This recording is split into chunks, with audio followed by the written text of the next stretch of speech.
afternoon, everyone. So, I am Altela Rain Belaro. So, yung scripture po na sinare ni Pastor Rasa ngayon, which is all about Matthew 4, verse 16.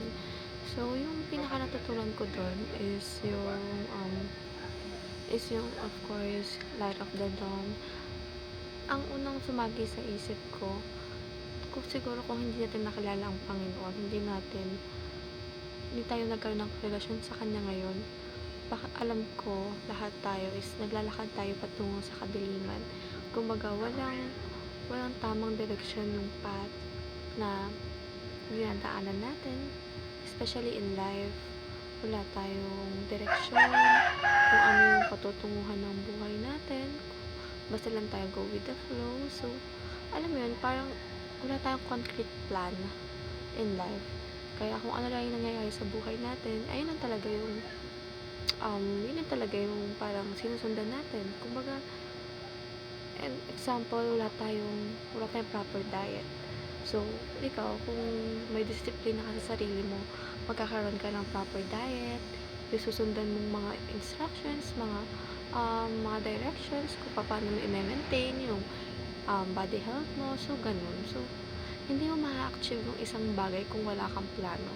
So, binigyan tayo ng pagkakataon ng Panginoon upang mamuhay ulit at of course tanggapin ulit tayo ng Father God na kahit na nagkakasala tayo sa araw-araw, kasi napaka-grateful nga sabi nga talaga sa sinasabi ni Pastor Russell, napaka-humble talaga ng Panginoong Diyos natin, kaya sabi sa kanya is humbler ruler.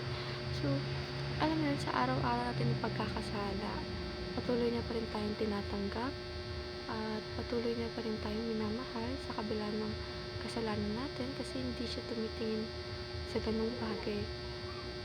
Pagkus tumitingin siya sa laman ng puso natin.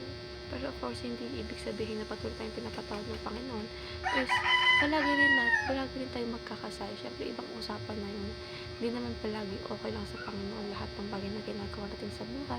That's why nga nagkakaroon tayo ng kaparusahan. Yung mga nangyayari sa buhay natin, ng mga negative.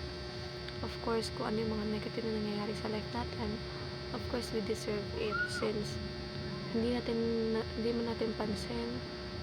Pero for sure, may mga nagagawa tayo na hindi kalugod-lugod sa Panginoon.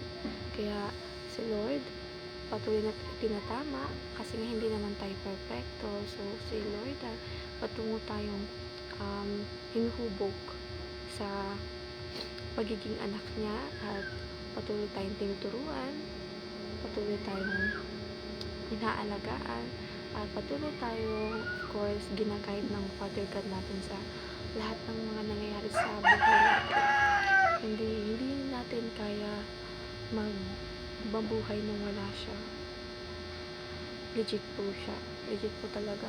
Kasi kung ikaw nga, kung hindi ka, may mga tao na hindi siya malapit sa Panginoon, pero pag once na may nangyayari sa kanilang mga problema, ang unang tinatawag nila ay si Lord. Nakakaalala sila pag may mga problema na sa kanila na nangyayari. So alam mo yun, meron tayong tao na nasasamba natin talaga at nahihingi ng tulong. Hindi siya through financially, kundi spiritually natin siya. Tatawagin lang natin siya, magpe-pray lang tayo, napaka-basic, at palagi tayong pinapakinggan ng Panginoon.